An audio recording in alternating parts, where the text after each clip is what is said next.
नमस्कार दोस्तों, स्वागत है आपका एक बार फिर से मेरे YouTube चैनल विदाउट म्यूज़िक मंत्रा में। सबसे पहले वीडियो की शुरुआत में आपको गणेश चतुर्थी के आने वाले त्यौहार के लिए बहुत बहुत पहले से ही शुभकामनाएं।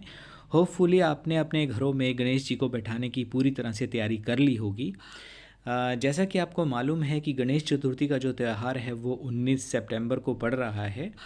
भगवान शिव और माता पार्वती के सुपुत्र भगवान गणेश जी का जन्मोत्सव है। और इसके अलावा जो है आप जानते हैं कि भगवान गणेश जो हैं वो सुख समृद्धि के प्रतीक हैं, विघ्न नाशक हैं, सिद्धि विनायक माना जाता है इनको। बुद्धि के अधिष्ठात्रा देव हैं ये, और अग्र पूज्य यानी कि प्रथम पूज्य के रूप में भी इनको माना जाता है। तो आज उन्हीं से संबंधित मैं कुछ एक बातें आपके सामने रखना चाह रहा हूँ। और किस तरह से आप पूजा अपनी करेंगे वो तो स्वाभाविक रूप से एक निजी विषय होता है, लेकिन कुछ एक बातें यदि आप फर्स्ट टाइम भगवान गणेश को अपने घर में बिठा रहे हैं तो इन बातों का यदि आप ध्यान रखेंगे तो ये बहुत अच्छा रहेगा। सबसे पहले बात कर लेते हैं कि देखिए, आने वाले समय में जो ट्यूसडे को पड़ रही है गणेश चतुर्थी। आजकल जब से सोशल मीडिया एक्टिवेट हुआ है या इतना एक्टिव मोड में आया है, तब से जो है थोड़ी सी संशय की स्थिति बनी रहती है तिथियों में। आजकल जो भी त्यौहार आ रहे हैं वो 2 तिथियों में डिवाइड हो रहे हैं, तो उसमें आपको कंफ्यूज होने की कोई आवश्यकता नहीं है दोस्तों। क्योंकि पहले ये होता था कि पुराने जो भी हमारे आस पड़ोस के जो पंडित बुज़ुर्ग हुआ करते थे, जो एक बार वो बता दिया करते थे, हम उसी को फॉलो कर लिया करते थे। लेकिन जब से सोशल मीडिया या न्यूज़पेपर में या थोड़ी सी जागृति आई है, एक तरह से आप मान सकते हैं दुनिया में, तो हम ये इस तरफ विचार करते हैं कि जब तिथि जो चौथ की चतुर्थी की तिथि पहले दिन है, तो गणेश चतुर्थी नेक्स्ट डे क्यों मनाई जा रही है। तो देखिए, वैसे तो गणेश चतुर्थी का जो समय है वो 18 सितंबर को चतुर्थी लग जाएगी। दोपहर में 12:39 पर ये लगेगी, और नेक्स्ट डे यानी कि 19 सितंबर के आपके पौने 2 बजे तक 1:45 के तकरीबन ये रहेगी। तो इसमें जो है आपने जो भी कंसीडर करना है कि गणेश चतुर्थी कब मनाएं, तो उसमें हम जो भी सूर्योदय को छू के आती है, यानी कि सूर्योदय को छू के आने का मतलब है कि जो सूर्योदय जिस तिथि में होता है, तो स्वाभाविक है कि 18 तारीख को तो सूर्योदय हुआ नहीं है, तो 19 सितंबर को जो है आपका सूर्योदय हुआ है, तो उसी दिन को गणेश चतुर्थी के रूप में मनाया जाएगा। इसके अलावा जो है इस दिन जो है आप किस तरह से गणेश भगवान का पूजन करेंगे, उसके लिए आपने स्वाभाविक रूप से तैयारी कर ली होगी। वैसे तो ये वर्ष में आने वाला 10 दिन का त्यौहार ये माना जाता है। गणेश चतुर्थी से लेकर अनंत चतुर्दशी तक ये त्यौहार बहुत ही धूमधाम से मनाया जाता है हमारे देश में।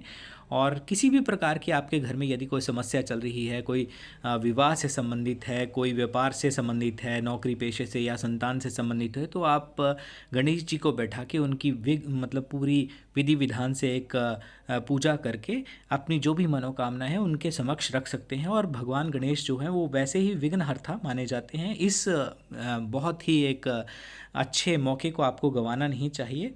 और इस शुभ योग में आप जो भी पूजा करेंगे तो उसके आपको मनचाहे फल ही आने वाले समय में देखने को मिलेंगे। देखिए, जन्म जो है भगवान गणेश का ऐसा माना जाता है कि दोपहर के समय में ही हुआ था। तो सबसे पहले जैसे आपको मैंने टाइम तो बता दिया कि गणेश चतुर्थी जो है वो 18 तारीख को 12:39 पर लग जाएगी, और ये 19 सितंबर के पौने 2 बजे यानी कि 1:43 तक रहेगी। लेकिन शुभ मुहूर्त का बहुत ही महत्व देखा जाता है। शुभ मुहूर्त कीजिए शुभ काजा, तो फल मिले मनचाहा, ऐसे कहा भी जाता है। ये कहावत यूं ही नहीं बनी हुई है। शुभ मुहूर्त पर कोई भी जब कार्य किया जाता है तो वो सिद्ध भी होता है। बिना मुहूर्त कार्यों में अधिकांश असफलता मिलती है, और इसलिए गणेश चतुर्थी के पावन अवसर पर आपको गणेश जी की जो स्थापना है वो शुभ मुहूर्त में ही करनी चाहिए, ताकि आपको जो है मन वांछित फल मिल सके। तो दोस्तों, इस दिन जो शुभ मुहूर्त बन रहा है वो बन रहा है 11 बज के मॉर्निंग में 11:05 से लेके 1:26 तक। तो इसमें जो है आप भगवान गणेश की जो स्थापना कर सकते हैं, और कोई भी किसी भी तरह की आपको यदि कोई समस्या हो तो आप उसमें लाभ हासिल कर सकते हैं, उस समस्या को दूर कर सकते हैं। क्योंकि शुभ संयोगों के संगम से निश्चित ही आपकी मनोकामना पूर्ण होकर धन संपदा और खुशियों का खजाना आपके घर में लेकर आएगा। तो सबसे पहले आप ये निश्चित कर लीजिएगा कि आपने जो गणेश भगवान अपने घर में बिठाने हैं वो कितने दिन के लिए बिठाने हैं। वैसे तो देखिए 10 दिन का त्यौहार माना जाता है कि गणेश चतुर्थी से शुरू होकर अनंत चतुर्दशी तक ये चलेगा, बहुत धूमधाम से पूरे देश और बल्कि विदेश यानी कि पूरे विश्व में ये मनाया जाएगा। लेकिन आप ये निश्चित कर लीजिएगा कि आप कितना आपका सामर्थ्य है, क्योंकि सामर्थ्य केवल धन से ही नहीं देखा जाता। सामर्थ्य ये भी हो सकता है कि आज के बिजी शेड्यूल में आपके पास कितना समय है कि आप भगवान गणेश की पूजा अर्चना पूरे प्रॉपर वे से कर भी सकते हैं, या आपके पास समय नहीं होगा। तो जितना भी आपके पास समय हो उसके अकॉर्डिंग आप 1, 3, 5, 7 या अगर बहुत मतलब पूरा आप कर सकते हैं तो 10 दिन तक भी आप जो है भगवान गणेश को, उनकी मूर्ति को स्थापित अपने घर में कर सकते हैं। इसके अलावा एक रिक्वेस्ट है कि आप इको फ्रेंडली जो है स्टैच्यू, एक इको फ्रेंडली मूर्ति लेके अपने घर में आएँ, और बहुत अच्छा रहता है, क्योंकि भगवान गणेश की जो स्थापना की जाती है उससे जो है घर में चाहे किसी भी प्रकार की कोई नेगेटिविटी हो वो दूर हो जाती है। तो आपने पहले स्थापना करनी किस तरह है, देखिए सबसे पहले जहाँ भी आप मंदिर के साइड में आप लगाएंगे या जिस भी स्थान में आपने भगवान गणेश को स्थापित करना है उसको बहुत अच्छे से साफ सफाई कर लें। उसके पश्चात उसी स्थान पर थोड़े से गंगा जल के छींटे दे दें, और उसके पश्चात आपने वहाँ पे चौकी स्थापित कर देनी है। चौकी स्थापित करने के पश्चात आपने उस पर भी मतलब एक जैसे दूर्वा का आप गुच्छी बना लीजिएगा, उससे आपने छींटा देते जाना है। और चौकी स्थापित करने से पहले भी आपने वहाँ पे ज़मीन पे जो है छींटा देना है गंगा जल का। उसके पश्चात आपने चौकी स्थापित करने के पश्चात उस पर भी थोड़ा सा हल्का सा छींटा देना है, और उसके पश्चात आप पीला या लाल कलर का कपड़ा बिछा सकते हैं। और शुभ मुहूर्त का इसीलिए महत्व देखा जाता है क्योंकि शुभ मुहूर्त जो है वो आपको अनंत गुना फल देने वाला होता है। तो इसी शुभ मुहूर्त में आपने जो मूर्ति ला के रखी होगी वो उसको भी स्थापित कर देना है। और मूर्ति के स्थापित करने से पहले आपने मूर्ति के नीचे थोड़े से साबुत चावल जो होते हैं वो बिछा लेने हैं थोड़े से, उसके ऊपर मूर्ति को बिठाना है। इसके अलावा ये ध्यान रखिएगा कि भगवान गणेश की जो आपने मूर्ति स्थापित करी है वो या तो उनका जो मुख है वो पूर्व की तरफ हो या फिर पश्चिम की तरफ भी रख सकते हैं। इसलिए मैं ऐसे बोल रहा हूँ क्योंकि देखिए यदि आप उत्तर की तरफ भगवान गणेश का मुख रखेंगे तो आपका स्वयं का मुख जो है वो दक्षिण की तरफ हो जाएगा, और साउथ फेस जो है वो सही नहीं माना जाता। और यदि भगवान गणेश का मुख आप दक्षिण दिशा की तरफ रखते हैं तब भी ये सही नहीं होगा। तो इसलिए आप भगवान गणेश की जो मूर्ति है उसका मुख जो है वो पूर्व या पश्चिम की तरफ ही रखें। दूर्वा का बहुत अधिक महत्व है, इसलिए बार बार दूर्वा का यूज़ किया जाएगा आपकी जो पूजा हो रही है उसमें।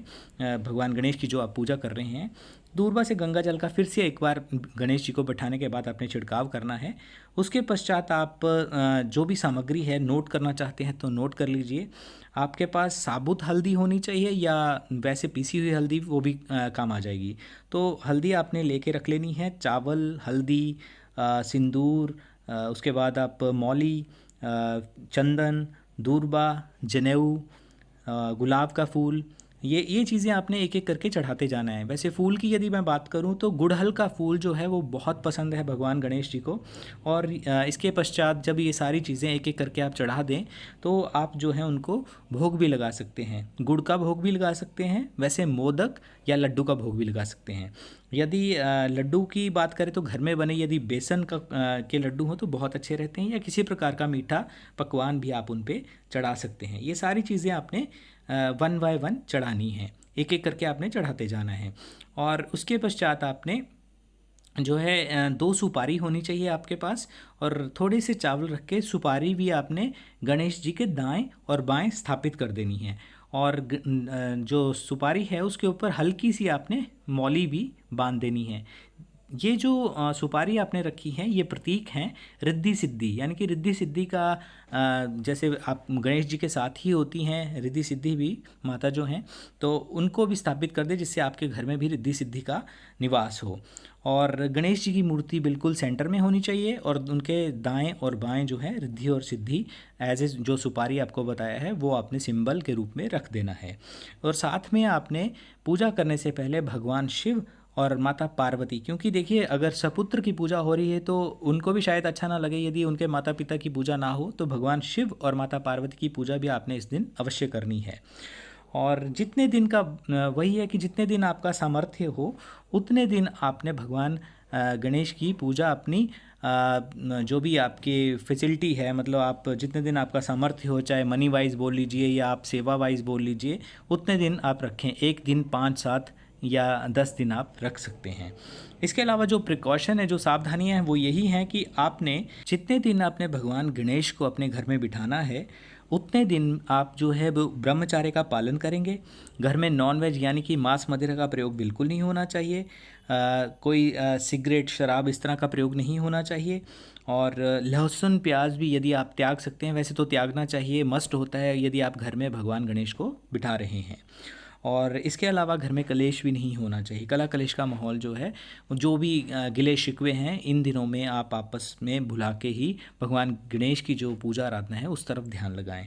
इसके अलावा यदि किसी भी समय, आप समय की बात करें तो पूजा आप दिन में किसी भी समय कर सकते हैं। इनके मंत्रों का जाप, इनके श्लोक जो भी हैं, स्तोत्र जो भी, उनके पाठ कर सकते हैं। लेकिन एटलीस्ट 2 समय, मॉर्निंग में और संध्या काल में, जब गोधूली का समय होता है, तब इनकी पूजा आराधना करना बहुत अच्छा रहता है। और इसके अलावा ये ऐसा माना जाता है कि देखिए 10 दिन तक आप भगवान गणेश को बिठाएंगे तो आपकी जो भी घर की नेगेटिविटी होगी उसको ये अपने आप खींच के ले जाएंगे, यानी कि नेगेटिविटी या कोई जो भी दुष्प्रभाव होंगे उनको दूर कर देंगे, और जो भी अच्छी चीज़ें होंगी, सुख समृद्धि होंगी, वो आपको दे के उनका आशीर्वाद तब ये जाएंगे। अब 10 दिन के बाद, ये जितने भी दिन आप रखना चाहते हैं, उसके बाद इनको किसी भी शुद्ध जल में जो है विसर्जित कर सकते हैं। बाकी एक बात का ध्यान रखिएगा कि जब भी आप भगवान गणेश को लेते हैं तो हो सके तो हरी धोती, जिसमें हरी धोती हो, वो वाले गणेश लीजिएगा। और बाकी ऐसी आप मूर्ति लीजिएगा जो इको फ्रेंडली हो और साथ में लंबोदर स्वरूप, यानी कि जिसमें उनका पेट थोड़ा बड़ा हो, वो वाली आप मूर्ति लीजिएगा। तुलसी का प्रयोग, यानी कि तुलसी इन पे बिल्कुल ना चढ़ाएं, ये नहीं तो अनिष्ट का सामना भी करना पड़ सकता है। जब पूजा आप करते हैं तो संकट नाशन गणेश स्तोत्र का पाठ करें। गणेश चालीसा का आप पाठ कर सकते हैं।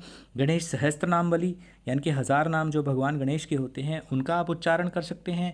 भगवान गणेश के जो शतनाम स्तोत्र, यानी कि 100 नाम ले सकते हैं।